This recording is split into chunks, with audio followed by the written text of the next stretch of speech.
Setelah 11 tahun hidup dalam pelarian, buronan kasus korupsi JC Bank Bali Joko Chandra berakhir pertengahan tahun 2020 lalu. Tertangkapnya Joko Chandra menyeret sejumlah penegak hukum berpangkat tinggi yang main belakang meloloskan Joko Chandra dari jeruji besi.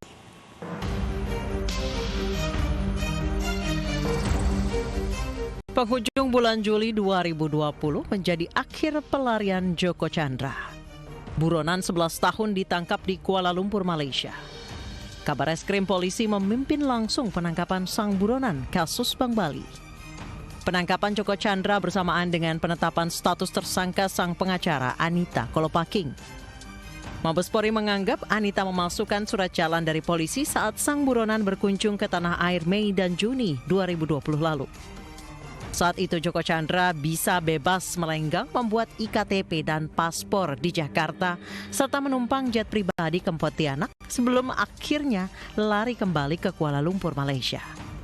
Langkah polisi menangkap Joko Chandra dan menetapkan tersangka pengacaranya hanya berselang 1 hari setelah Hakim Pengadilan Negeri Jakarta Selatan menolak peninjauan kembali kasusnya.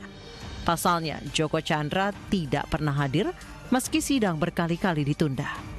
Joko Chandra mengaku sakit dan sempat meminta sidang berlangsung online. Hakim tegas menolak. Joko Chandra sempat membuat geger tanah air sepanjang Juli 2020. 3 institusi negeri ini saling lempar tanggung jawab karena tidak ingin jadi sasaran kritik saat ia bebas berkeliaran keluar masuk Indonesia. Batas waktunya 5 tahun. Dan tadi di artikel 51 delete by system. Red notice bisa dihapus, tentu siapa yang meminta? Yang meminta kan kami.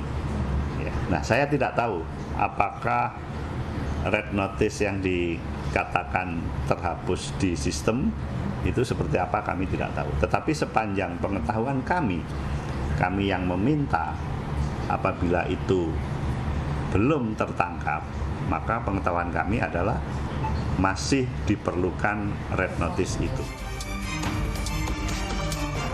3 jenderal di Mabes Polri kena getah dicopot dari jabatannya.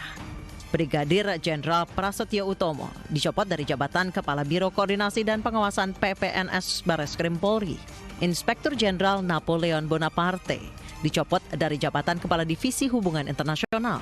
Lalu Brigjen Nugroho Slamet Wibowo dari jabatan Sekretaris NCB Interpol Indonesia. Irjen Napoleon dan Brigjen Prasetyo juga dijerat dengan kasus pidana dan telah ditetapkan sebagai terpidana karena diduga menerbitkan surat jalan palsu demi memuluskan langkah Joko Chandra berpergian selama di Indonesia. Badai tidak hanya ada di Mabes Polri. Kejaksaan Agung juga harus mencopot seorang jaksa karena bertemu Joko Chandra di Malaysia.